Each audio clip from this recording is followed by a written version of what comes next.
Question number, example number 4.4.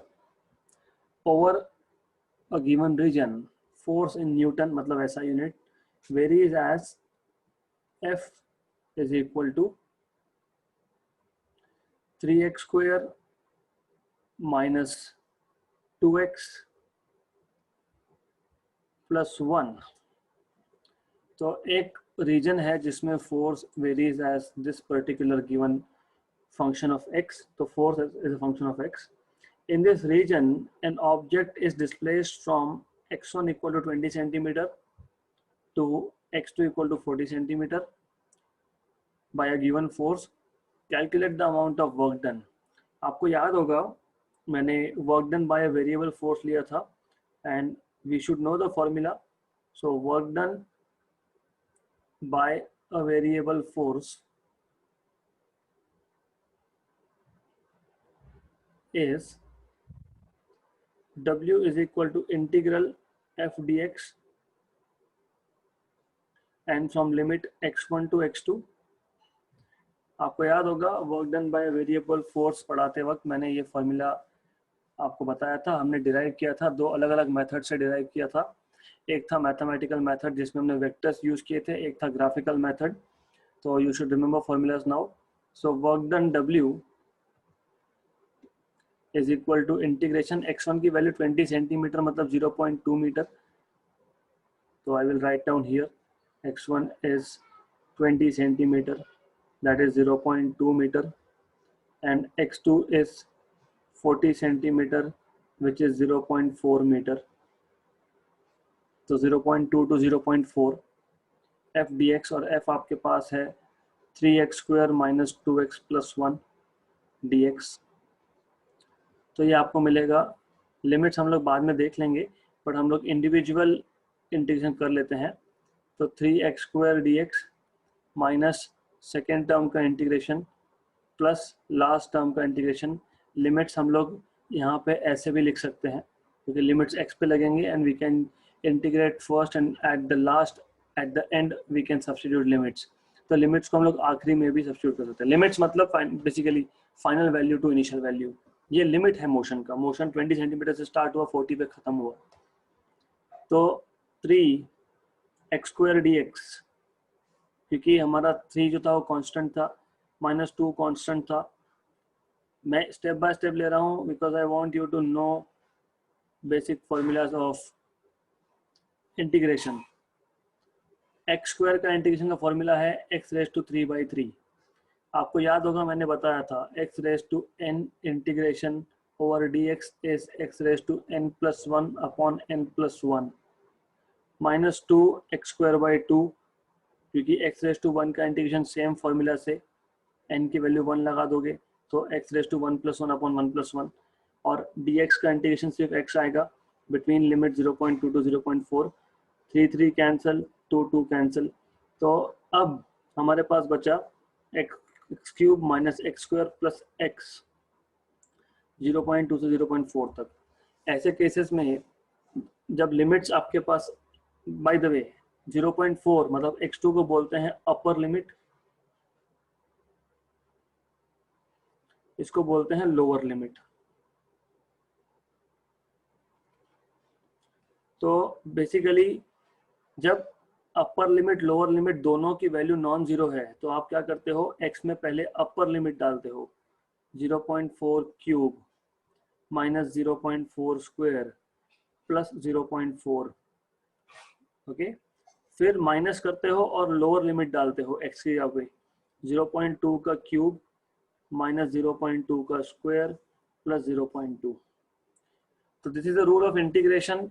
जब integration जिस variable पे हो रहा है, यहाँ पे वेरिएबल कौन सा है x, तो इंटीग्रेशन x पे हो रहा है और अगर लिमिट्स दिए हुए हैं आपको 0.4 और 0.2 तो अपर लिमिट फिर माइनस लोअर लिमिट, मतलब x की जगह पे पहले हर जगह पे 0.4 डालना है माइनस हर एक जगह पे x की जगह पे आपको 0.2 डालना है and then you have to simplify and solve. 4 का क्यूब करना पड़ेगा, इजी है। 4 क्यूब इज 64, ओके। तो दिस इज बेसिकली, या फिर एक काम और कर सकते हो आप, 0.4 कॉमन निकाल लो एंड देन सॉल्व करो, that is also one thing. तो कर सकते हो आप fine. Similarly second bracket solve कर सकते हो, दोनों को सब्ट्रैक्ट कर सकते हो।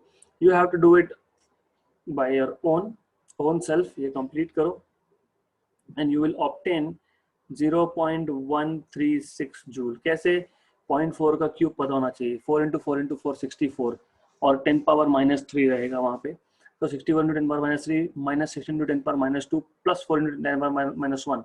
So you have to do this calculation and similarly you have to solve the second bracket and subtract. Right? Question easy था, मैं वापस बता रहा हूँ।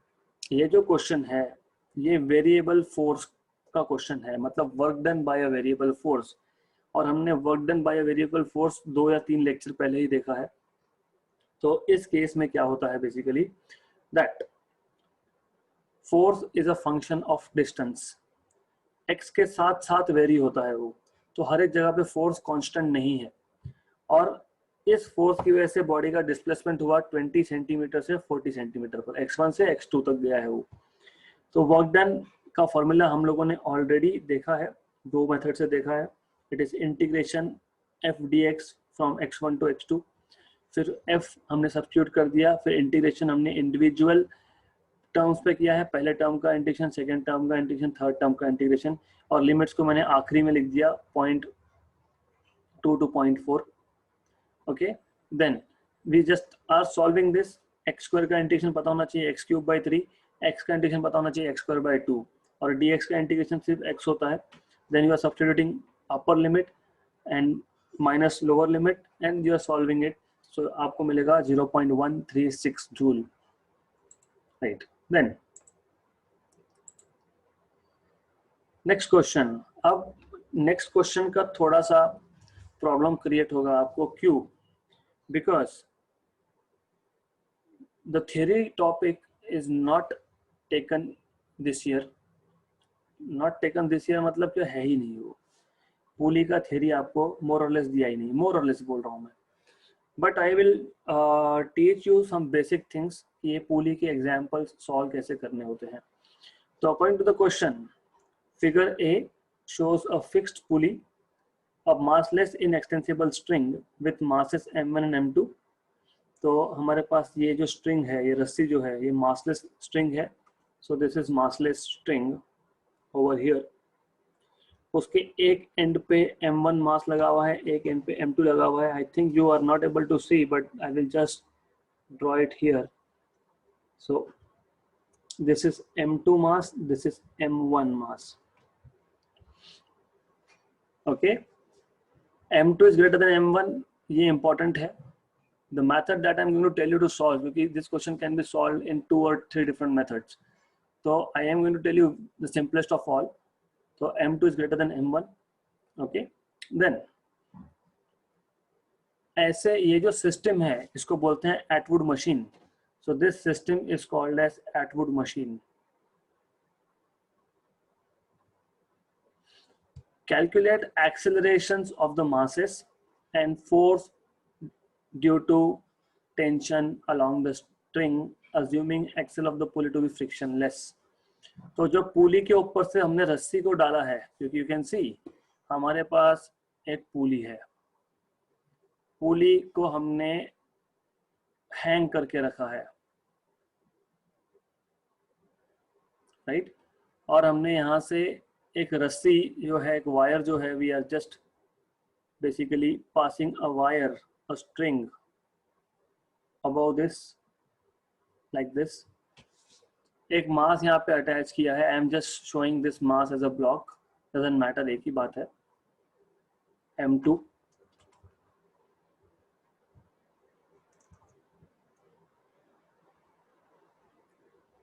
m2, यहाँ पे एक मास है m1। The string is passing over pulley, और पुली और स्ट्रिंग में फ्रिक्शन नहीं है, ये इंपॉर्टेंट है, हाँ बोला है उन्होंने। Then m2 is greater then m1, तो आपको ये इमीडिएटली समझना चाहिए, first thing, that there is a gravitational force on mass m2 which is downwards, m2g, and tension in the string t। मैंने आपको बताया था जब भी आप रस्सी पे कुछ बांधोगे तो the string will be stretched and that stretching force is tension. Similarly यहाँ पे भी एक फोर्स है डाउनवर्ड्स m1g और ऊपर है टेंशन T। देखो दोनों साइड पे टेंशन T क्यों लिखा, यहाँ पे T1 यहाँ पे T2 क्यों नहीं लिखा, ये इंपॉर्टेंट है क्योंकि अगर रस्सी एक ही है, यहाँ पे एक ही स्ट्रिंग है ना, एक ही स्ट्रिंग को पुली के ऊपर से पास किया है, so when you have same string tension is same. तो T1 T2 कब लिखा जाएगा, जब स्ट्रिंग अलग हो, when the wire changes but we have the same string, ये याद रखना, right? Then the simplest method of all is called as free body diagram. Free body diagram में क्या करते हैं हम लोग सिर्फ बॉडीज ड्रॉ करते हैं और उन पे जो फोर्स एक्ट हो रहा है वो ड्रॉ करते हैं।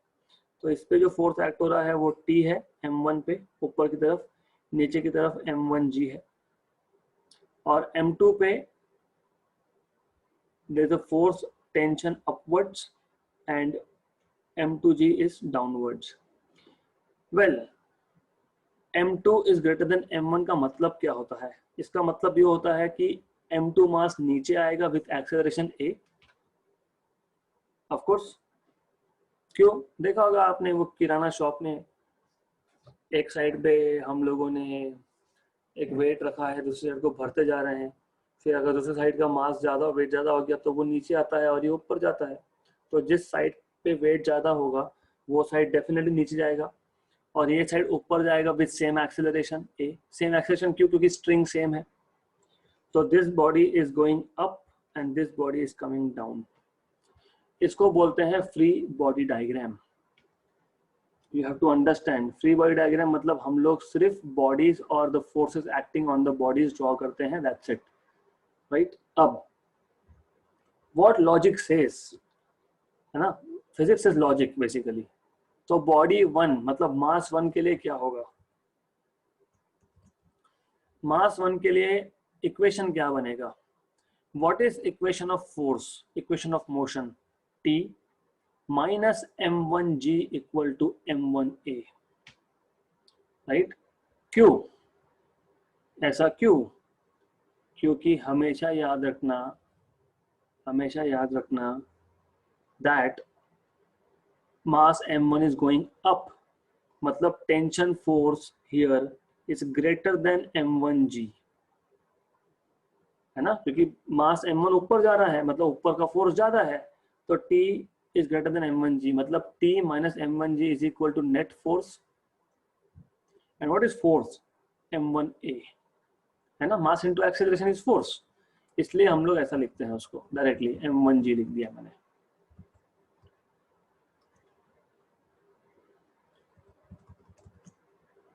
Just a minute, okay,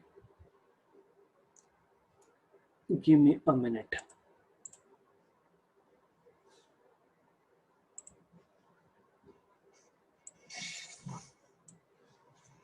Yes, so that is why I am writing here M1A, because net force is in the upward direction. Similarly for body 2,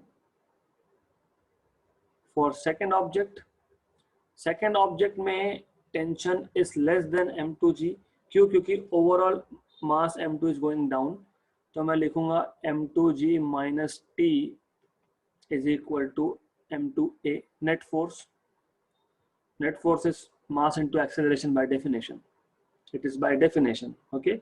Let me call this as equation number 1 and this as equation number 2। फिर मैं 1 और 2 को add कर देता हूँ।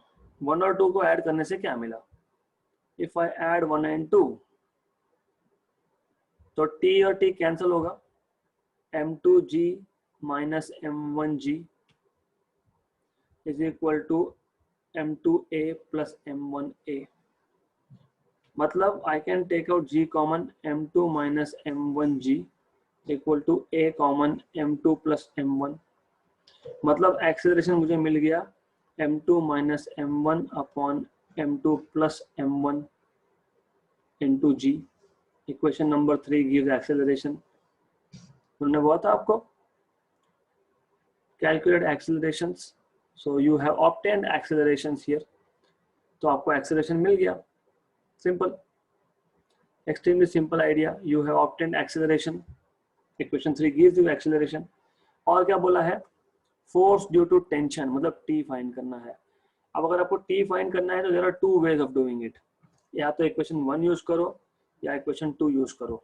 Okay right, so from equation 2 what I can write down is T is equal to equation 2 से m2g minus m2a।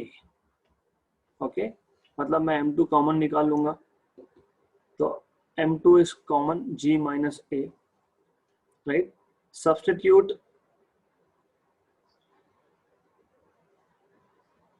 a from equation 3 here, तो tension t is equal to m2 g minus a, और a क्या है आपको दिख रहा है वहां पे, m2 minus m1 upon m2 plus m1 into g,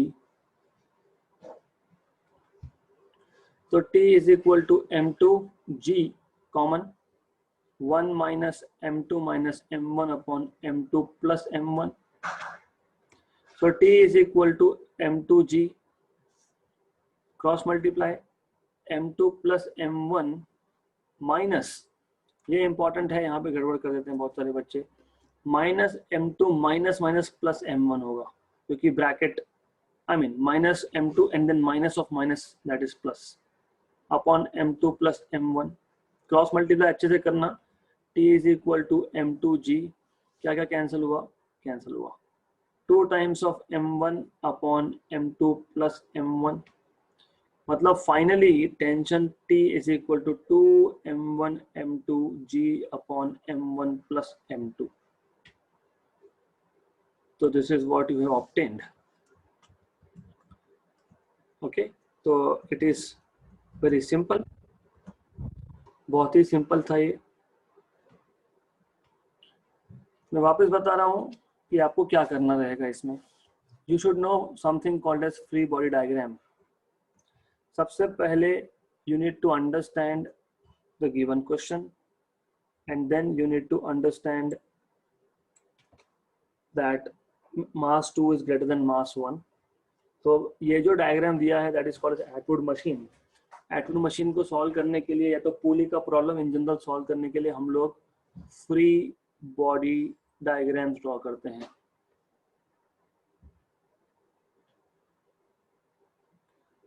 free body diagram में हम लोग सारे सिस्टम को हटा देते हैं, सिर्फ मास दिखाते हैं और उस पर जो जो फोर्सेस एक्ट हो रहा है वो दिखाते हैं। m2 पे एक फोर्स है नीचे m2g, एक फोर्स है ऊपर टेंशन, और overall m2g mass 2 will come down क्योंकि मास 2 इज ग्रेटर देन मास 1, तो जो ज्यादा हेवी है वो नीचे आएगा।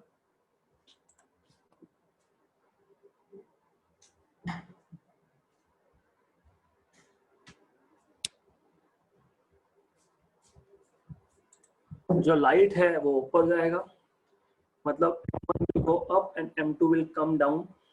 ओके, तो व्हाट वी नो इज दोनों का एक्सेलरेशन कॉमन है, क्यों, एक ही तो रस्सी है, सिंगल स्ट्रिंग से दोनों कनेक्टेड है, तो जिस एक्सेलरेशन से m2 नीचे आएगा उसी से m1 ऊपर जाने वाला है। राइट राइट, अभी कोई भी चीज ऊपर या नीचे क्यों जाएगी, because there is net force. पहली बॉडी के लिए मैं क्या लिख सकता हूँ, पहली बॉडी के लिए मैं लिखूंगा t minus m1g। Why t minus m1g, क्योंकि ये बॉडी ऊपर जा रही है, ऊपर जाने का मतलब क्या होता है, that upward force is greater than downwards, इसलिए t minus m1g equal to net force. Net force क्या आएगा, मास इनटू एक्सेलरेशन। कौन से मास की बात चल रही है यहाँ पे, m1 की, तो m1 इनटू बॉडी 2 क्या आएगा, m2g माइनस t, क्योंकि m2g ज्यादा होगा तब जाके मास 2 नीचे आएगा, तो m2g minus t equal to net force. Net force मतलब मास इनटू एक्सेलरेशन। कौन से मास की बात चल रही है, m2 की, तो m2a। इक्वेशन 1 और 2 मिल गया, दोनों को ऐड कर दो, a मिल गया। अब हमको चाहिए टेंशन इन द स्ट्रिंग, तो इक्वेशन 1 या 2 में, दोनों में से किसी में भी एक में आप a के लिए सब्स्टिट्यूट कर सकते हो। तो what you can do is to find out tension in the string, to find out tension in the string, you can substitute a in equation 1 or equation 2 and simplify to obtain t is equal to 2 m1 m2 upon m1 plus m2 into g। मिल गया tension. Next question,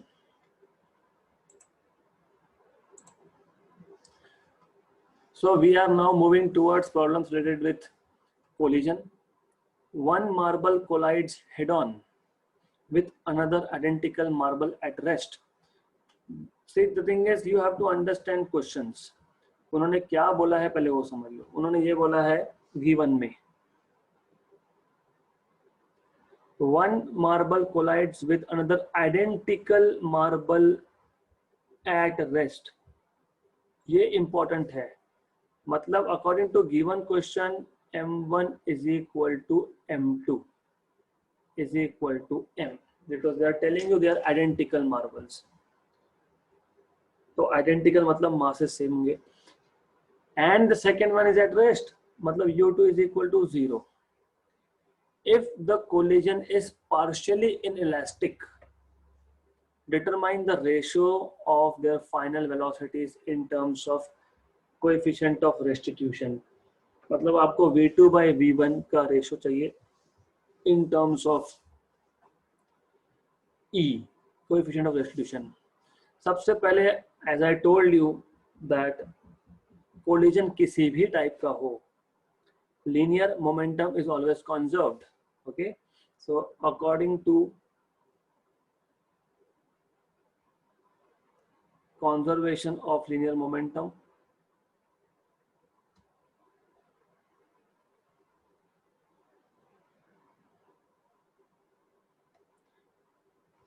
initial is equal to final. Just a minute again.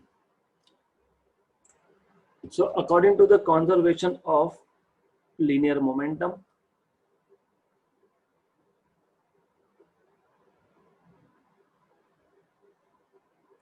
what you can have is initial linear momentum total initial, मतलब पहले object का plus दूसरे object का equal to पहले object का final plus दूसरे object का final. Right, good. अभी हमको पता है M1 इक्वल टू M2 है और हमको पता है U2 0 है. राइट, तो M1 इक्वल टू M2 है, तो what I can do is I will put M1 U1 plus 0 because U2 is 0 equal to MV1 plus MV2 because M1 and M2 are equal. तो MU1 equal to M common V1 plus V2, मतलब M cancel out हो गया, मतलब U1 is equal to V1 plus V2, that is equation number 1. Okay, right. What we wanted to have is ratio of V1 by V2 or V2 by V1 in terms of E, in terms of coefficient of restitution. तो coefficient of restitution का definition तो use करना ही पड़ेगा फिर. तो coefficient of restitution क्या होता है, that we have to use. Coefficient of restitution is E is equal to V2 minus V1 upon U1 minus U2, right? But U2 is 0. Okay, therefore E is equal to V2 minus V1 upon U1. Since U2 is 0, therefore E into U1 equal to V2 minus V1, equation number 2. Right? अब मैं ऐसा करता हूँ, equation number 1 को equation number 2 से divide कर देता हूँ, या तो अदर वे राउंड, जैसे भी करो. So divide 1 by 2. Divide equation 1 by 2. So U1 equal to V1 plus V2 upon EU1 upon V1 minus V2, V2 minus V1. Right, तो इक्वेशन 1 कहाँ से मिला, कंजर्वेशन ऑफ मोमेंटम से. फिर हमने कोएफिशिएंट ऑफ रेस्टिट्यूशन का डेफिनेशन यूज किया तो इक्वेशन 2 मिल गया. तो इजी क्वेश्चन है, it is not really difficult, it is very easy. Okay, then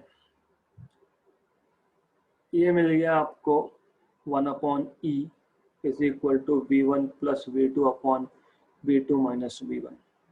हमको तो रेशो चाहिए था, तो हमको रेशो चाहिए तो कैसे करेंगे, किसका रेशो चाहिए था, V2 बाई V1 का.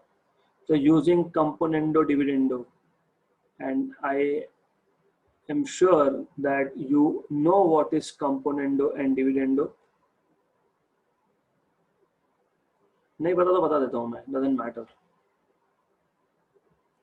देखो क्या होता है कंपोनेंट डिविडेंडो में, numerator plus denominator upon numerator minus denominator, बस इतना ही करना दोनों साइड्स पे, numerator plus denominator upon numerator minus denominator दोनों साइड्स पे। तो numerator plus denominator, numerator minus denominator, इसलिए ब्रैकेट्स डालना बहुत जरूरी है। If you don't put brackets then you will end up with getting wrong results. Okay, so as I can see 1 plus e upon 1 minus e, numerator में v1 cancel होगा और denominator में v2 cancel होगा, तो ऊपर बचेगा 2v2, नीचे बचेगा 2v1, तो v2 by v1, so v2 by v1 is 1 upon e upon 1 minus e, so you have obtained the ratio of final velocities in terms of coefficient of restitution, that is E. So what we have done, हमने conservation of linear momentum apply किया, u2 की value 0 डाली, m1 equal to m2 equal to m substitute किया, equation number 1 मिला। क्योंकि हमको question में ही बोला है कि हम लोगों को रेशो ऑफ फाइनल वेलोसिटी ये चाहिए in terms of coefficient of restitution, तो फिर कोएफिशिएंट ऑफ रेस्टिट्यूशन E का मैं यूज कर सकता हूँ फॉर्मूला, तो E is equal to v2 minus v1 upon u1 minus u2, तो u2 की वैल्यू आप डाल दो 0, ओके राइट। तो बेसिकली आपको इक्वेशन 2 मिल जाएगा, फिर इक्वेशन 1 और 2 को डिवाइड कर दिया, फिर कंपोनेंट ऑफ डिविडेंड अप्लाई कर दिया, and finally I get v2 by v1 equal to 1 plus e upon 1 minus e। तो आपका एग्जाम्पल यहाँ पे हो गया solve. Good, let's move to next question now.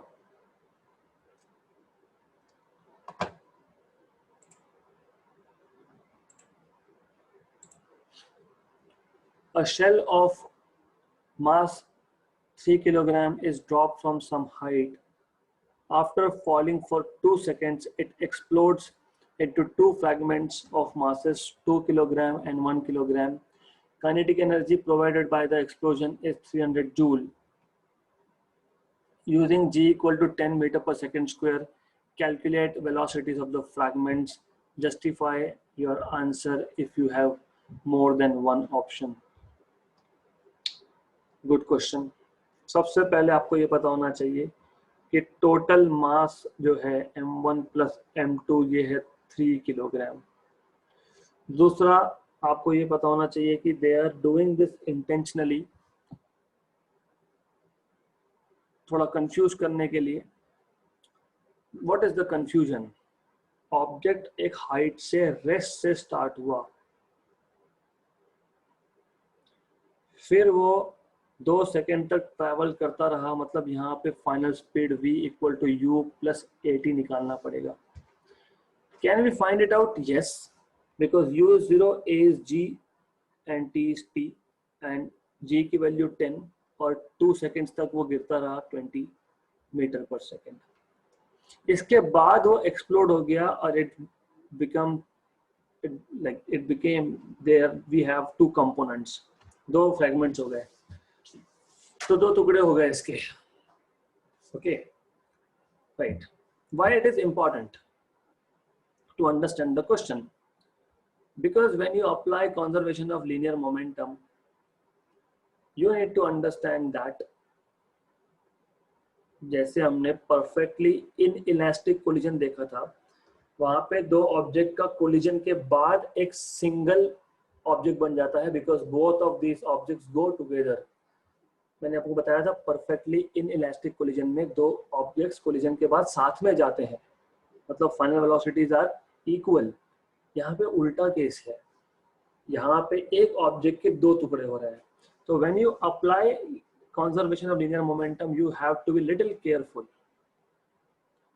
right? So according to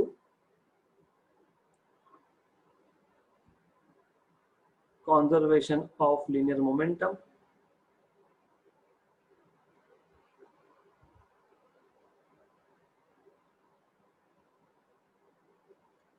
what we can write is,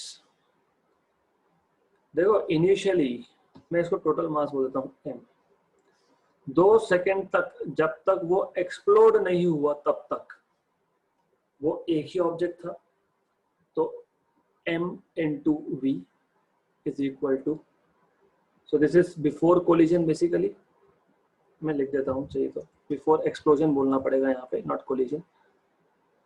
so what I can do is, just a minute,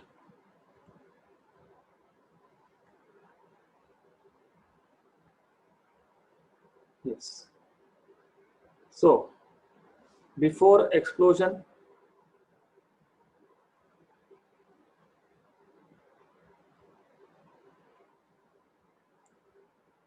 okay,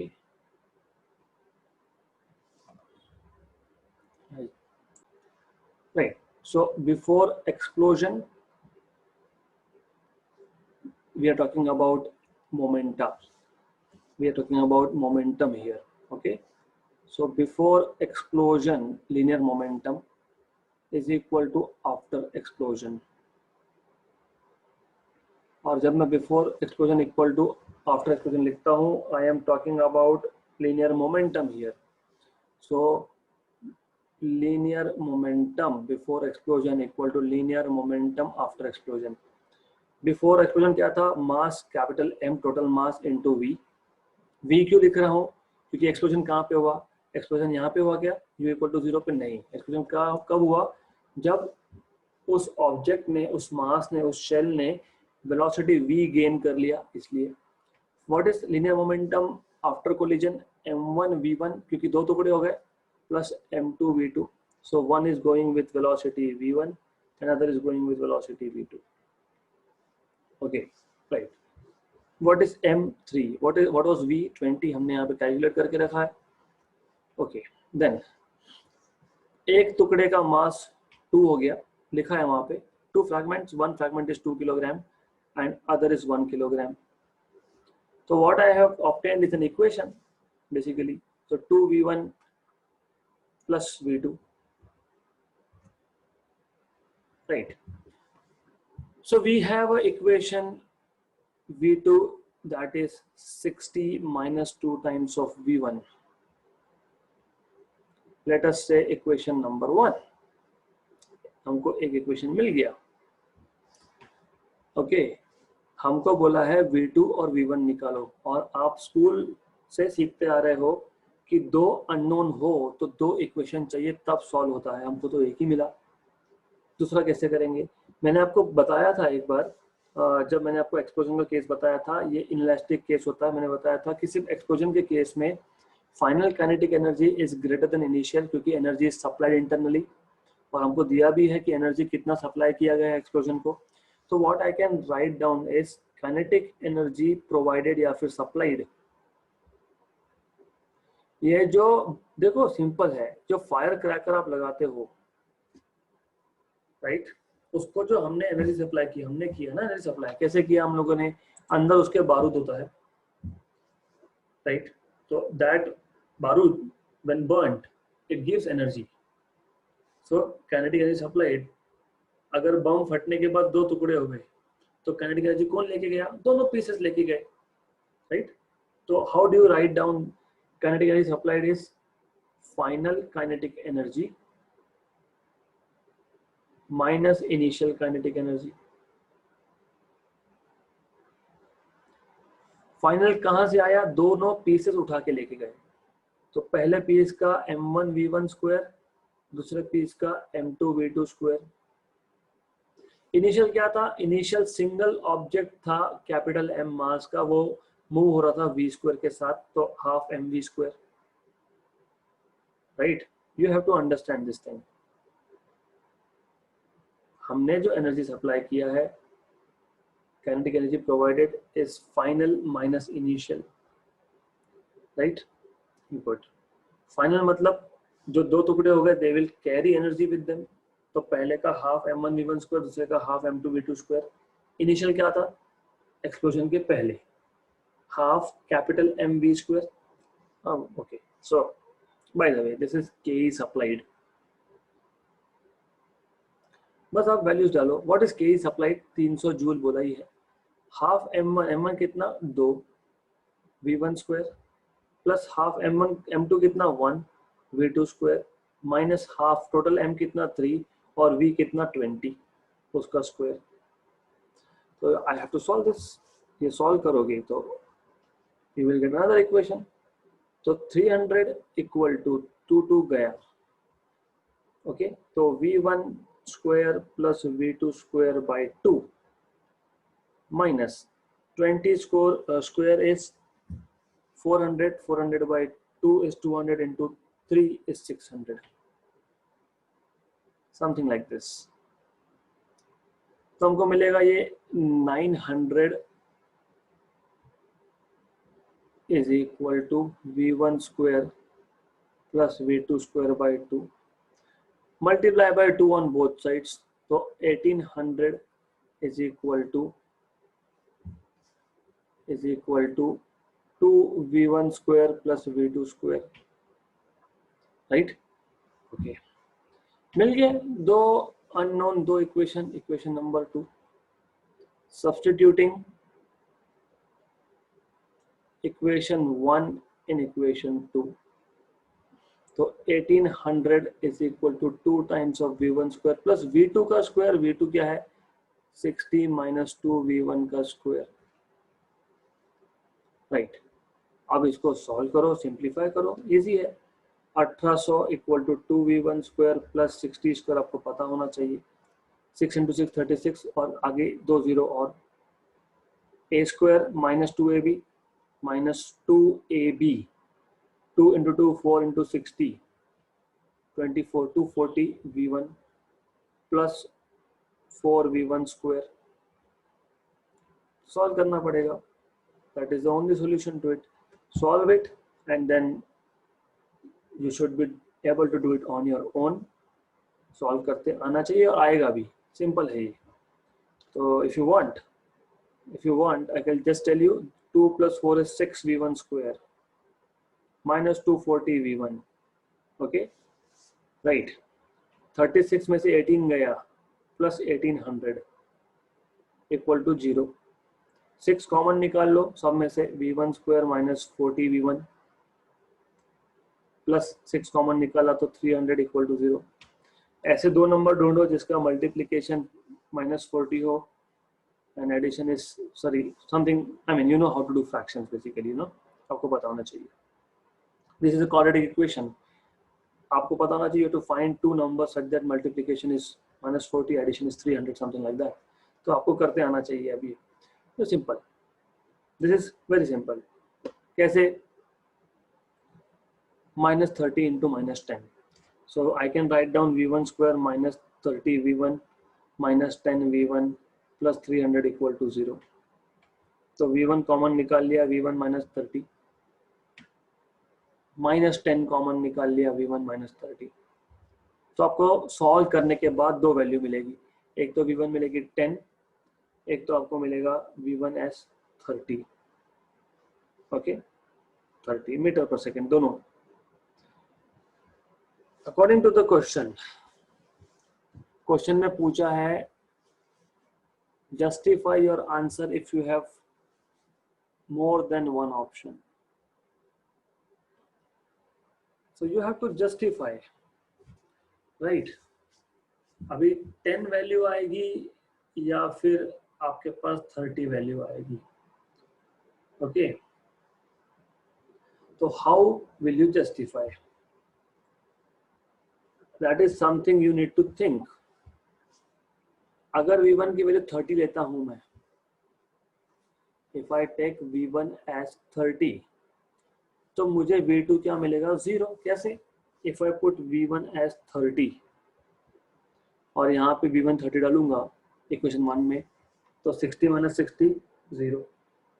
तो if I take v1 as 30 to be correct, v2 is turning out to be 0, okay, right।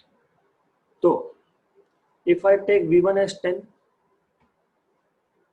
तो 60 minus 20 मतलब 40 आ जाएगा v2,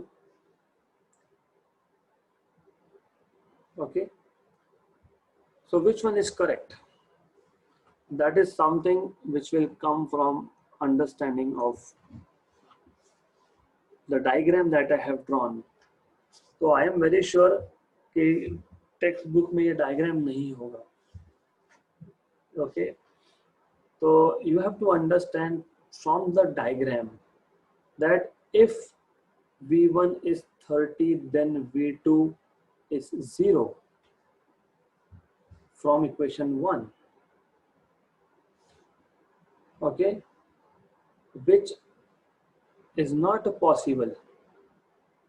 Why not possible? ये आप सोचो. I will tell you in the next session because I should leave something for you to think. If V1 is 10, then V2 is 40. Okay, good. So which one is correct? I want you to think about it. Take your time, and then if you don't understand, तो मैं Monday को बताऊंगा because tomorrow there will not be any class. Right? Good. तो सोचो V2 0 का मतलब क्या होता है वो सोचो. थोड़ा सोचो V2 0 का मतलब क्या होता है. मैं बार बार बोल रहा हूँ V2 = 0 का मतलब क्या होता है. You need to think. फिर समझ में आ जाएगा कि why second option is correct. Next question. चलो मैं रिपीट कर देता हूँ एक बार ये क्वेश्चन. तो हमारे पास एक शेल है 3 किलोग्राम का. उसको रेस्ट से ड्रॉप किया है हमने. 2 सेकंड तक वो it is falling freely under the gravity. 2 second के बाद वो एक्सप्लोड हो गया क्योंकि हम लोगों ने उसको इंटरनल एनर्जी सप्लाई किया था. और एक्सप्लोड होने के बाद 2 टुकड़े हुए. एक का मास 2 किलोग्राम, एक का 1 किलोग्राम. तो आपको पूछा है फाइंड आउट फाइनल वेलोसिटीज. और अगर एक से ज़्यादा आंसर मिलता है तो justify your answer. Okay, right, good. तो 2 सेकंड के बाद वेलोसिटी कितना हो गया final 20 metre per second speed gain करने के बाद एक्सप्लोड हुआ है. तो हम लोग लीनियर मोमेंटम का कॉन्जर्वेशन यूज करेंगे. Momentum before explosion equal to momentum after explosion. Momentum before explosion was mv and after is m1 v1 plus m2 v2 क्योंकि explosion के बाद 2 टुकड़े हुए. तो solving that हमको मिल गया equation number 1. फिर जो kinetic energy internally supplied हुई that will be final kinetic energy minus initial. ये समझना भी जरूरी है. Kinetic energy supplied is final minus initial. ये समझना जरूरी है कि माइनस इनिशियल क्यों किया हमने. ओके, क्योंकि जब एक्सप्लोजन हुआ तब ऑलरेडी बॉडी के पास, शेल के पास कुछ वेलोसिटी था, मतलब काइनेटिक एनर्जी ऑलरेडी था. अगर एक शेल रेस्ट पे है, एग्जांपल दिवाली के टाइम में आप लोग एक जिसको आप सूतली बॉम्ब बोलते हो, I don't know what is the alternate name for it. Okay, वो बॉम्ब को आप नीचे रख के एक्सप्लोड करो. और इफ समवन होते हैं ना आगो, वो क्या करते हैं, जलाते हैं फिर ऊपर फेंकते हैं. ओके, तो वो आगोचन हमको फिजिक्स सिखा रहा है basically. Because when the bomb explodes it already has some kinetic energy. Whereas जो ग्राउंड पे रख के हमने लगाया था, उसको एक्सप्लोजन था ग्राउंड पे रख के, initial kinetic energy was 0 in that case. तो उस केस में ये आएगा ही नहीं. If you are keeping that particular bomb on the ground and then burning it, right. तो you need to think about it. हमारे केस में आएगा, हमारे केस में आएगा. Okay, yeah good, alright. So then kinetic energy supplied is final kinetic energy minus initial kinetic energy, and you know what is final kinetic energy. क्योंकि 2 टुकड़े हुए तो दोनों के दोनों fragments they are carrying kinetic energy. Solve करते गए, हमको एक और इक्वेशन मिला v1 और v2 में. फिर हमने v2 = 60 - 2 times of v1 substitute करके सॉल्व करते गए and we ultimately get 2 values of v1. So if I put v1 = 30, v2 is 0. and if I put v1 equal to 10, v2 is 40. दोनों में से कौन सा करेक्ट कि दोनों ही correct, that you have to justify. Next question. Bullets of mass 40 gram each are fired from a machine gun at a rate of 5 per second. तो हमारे पास machine gun है and we are shooting the bullets at a rate of 5 per second, मतलब 5 bullet पर second में निकल रहा है वहां से, towards a firmly fixed hard surface of area 10 centimetre square. तो हम लोग जिस टारगेट पे शूट कर रहे हैं that is a firmly fixed, मतलब फॉर्म है वो, मतलब वहां पे बुलेट लगने के बाद बुलेट वापस आएगा, समथिंग लाइक दैट, और उसका एरिया है 10 centimetre square. Each bullet hits normal to the surface at 400 metre per second. तो जब वो सरफेस पे हिट करेगा तो उस केस में उसका वेलोसिटी बुलेट का होगा 400 metre per second, and rebounds in such a way that the coefficient of restitution for the collision between bullet and the surface is 0.75. Calculate average force and pressure experienced by the surface due to this firing. Excellent question. हमारे पास एक ऐसा surface है, मान लो we are shooting bullet from here 5 bullets per second. Bullet यहाँ पे hit करने के बाद रिबाउंड होगा, कम बैक. जब हिट करेगा तब वेलोसिटी जो है that is 400 metre per second. It is bouncing back in such a way that coefficient of restitution E is 0.75.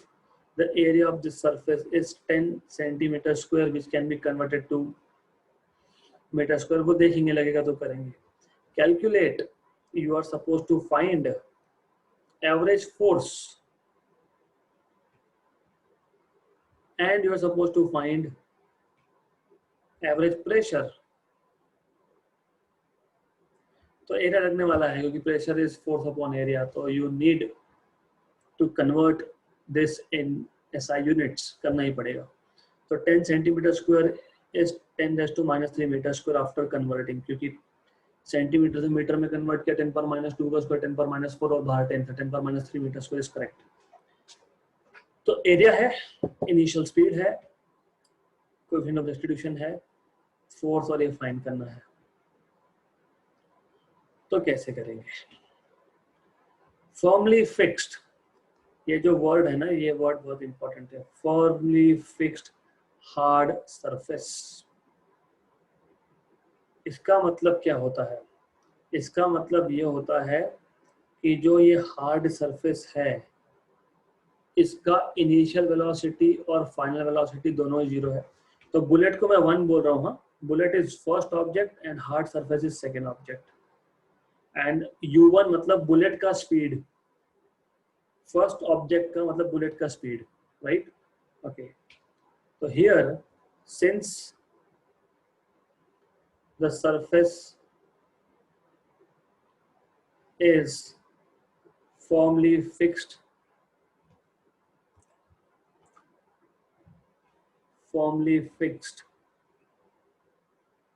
तो u2 and v2 both are 0.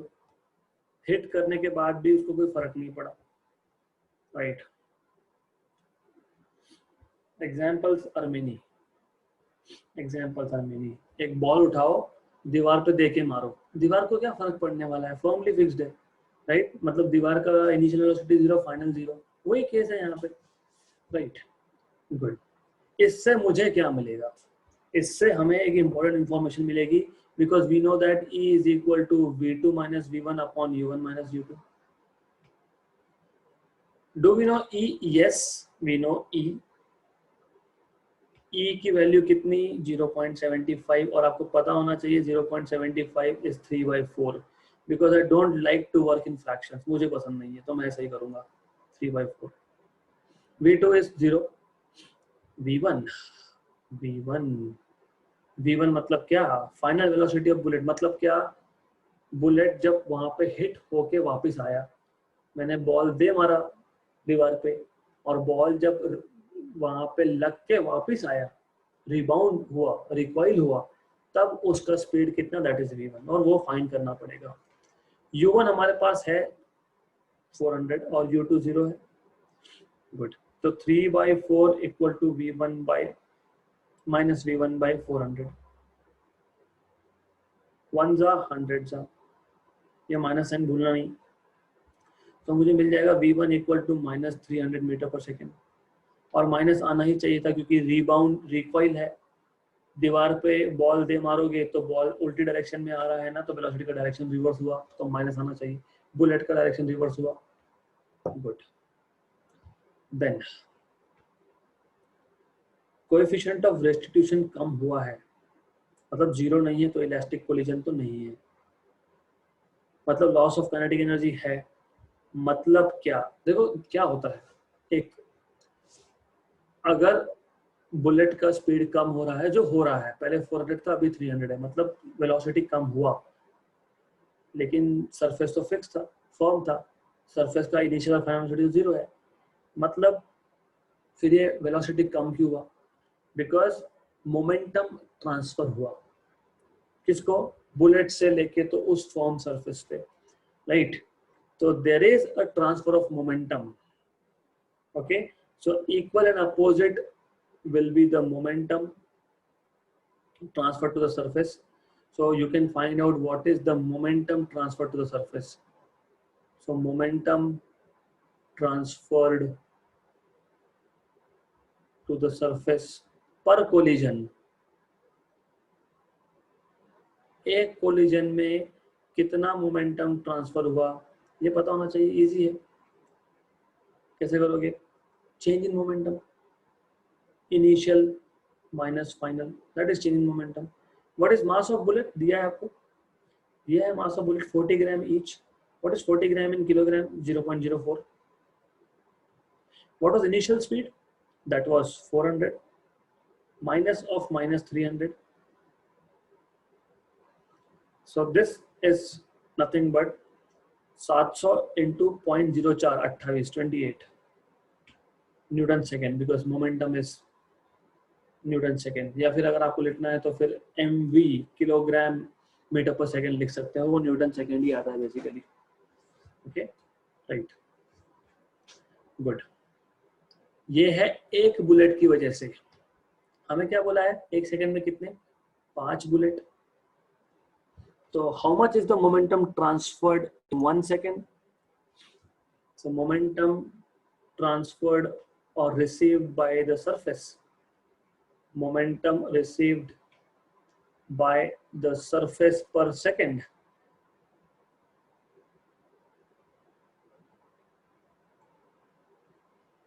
by the way I would like to write it as dp by dt, because that is just dp, because that is change in momentum. I don't want to write just p because ये confusion create करेगा, तो dp।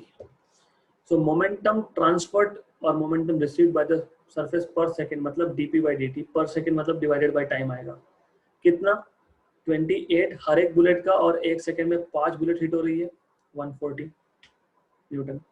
और yes, you need to remember dp by dt is force, तो इसलिए 140 Newton आ गया ये, नहीं तो फिर वापस न्यूटन सेकंड लिख दोगे। तो हाउ वी आर प्रोसीडिंग, धीरे धीरे समझते जाओ, क्वेश्चन सॉल्व कैसे कर रहे हैं हम लोग, थोड़ा डिफिकल्ट है। फोर्स तो मिल गया, यही तो फोर्स है, आपको क्या पूछा है, average force, what is force, dp by dt, force तो मिल गया आपको, डन। और क्या बचा फिर, सो this is force, therefore force is dp by dt and that is 140 Newton, ये हो गया। तो प्रेशर क्या होगा, देयरफॉर प्रेशर इज, आपको पता है प्रेशर क्या है, force upon area. What is force, 140, what is area, 10 power minus 3, ऊपर जाएगा तो 140 into 10 power plus 3 newton metre square, newton per metre square, pascal बोलते हो जिसको आप, पास्कल। नॉर्मली पास्कल हम लोग यूज करते हैं लिक्विड्स के लिए, तो it's okay, you can write down PA और you can just write down newton per metre square, हो गया सॉल्व। मैं क्वेश्चन वापस समझा रहा हूँ, अच्छे से सुनो। Bullet, you are firing bullets from machine gun at a rate of 5 bullets per second.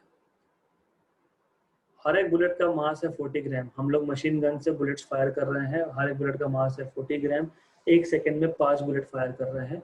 किस पे फायर कर रहे हैं? तो एक हमारे पास टारगेट है, हार्ड सरफेस है, उसका फॉर्मली फिक्स्ड है. फॉर्मली फिक्स्ड का मतलब क्या होता है? कितने भी बुलेट मार दो उसका रिकॉइल नहीं होगा, वो मोशन में नहीं आएगा, right? It will never go into motion. Fixed form surface मतलब initial velocity and final velocity both are 0. Okay, so u2 and v2 both are 0, right? But bullet वहां पे लग के वापस आया. जिस वेलोसिटी से कोलिजन हुआ था बुलेट का 400 metre per second, it comes back and the coefficient of restitution is 0.075. हमको बोला है फोर्स कैलकुलेट करो और प्रेशर कैलकुलेट करो on that hard surface basically. तो कोएफिशिएंट ऑफ रेस्टिट्यूशन ये वर्ड यूज हुआ, मतलब उसका फॉर्मूला यूज करना पड़ेगा. v2 minus v1 equal to u1 minus u2. 0.35 मतलब 3/4. I don't like to work in fractions, मुझे पसंद नहीं है. आई गो रॉन्ग समवेयर, तो मैं 0.75 को 3/4 लिखता हूँ. v2 0 था, v1 तो फाइंड ही करना है because v1 is the final velocity of the bullet after rebound. वो टारगेट को हिट करके वापस आया है, वही तो फाइंड करना है हमको. तो कैलकुलेशन से हमको मिल गया v1 इज -300, राइट? इससे क्या मिलेगा? इससे मुझे मिलेगा momentum transferred to the surface per collision. एक कोलिजन में मोमेंटम ट्रांसफर कितना हुआ? Change in momentum final minus initial normally. Final minus initial. अब स्टूडेंट होते हैं कंफ्यूज. मैंने एक बार बोला आपको कि फिजिक्स में चेंज मतलब फाइनल माइनस इनिशियल. तो final momentum minus initial momentum, और मैं लिखने के लिए यहाँ पे उल्टा लिख रहा हूँ, कोई फर्क नहीं पड़ता है. आप ऐसा भी लिख दो ना, क्या फर्क पड़ता है? m1 v1 माइनस मतलब mass of bullet, okay, minus mu1. तो m common v1 minus v1, क्या फर्क पड़ेगा? m v1 कितना है? -300 माइनस u1 कितना है? 400, और m की वैल्यू आप डालोगे यहाँ पे 0.04. तो वही आएगा just with a negative sign, और कुछ नहीं है.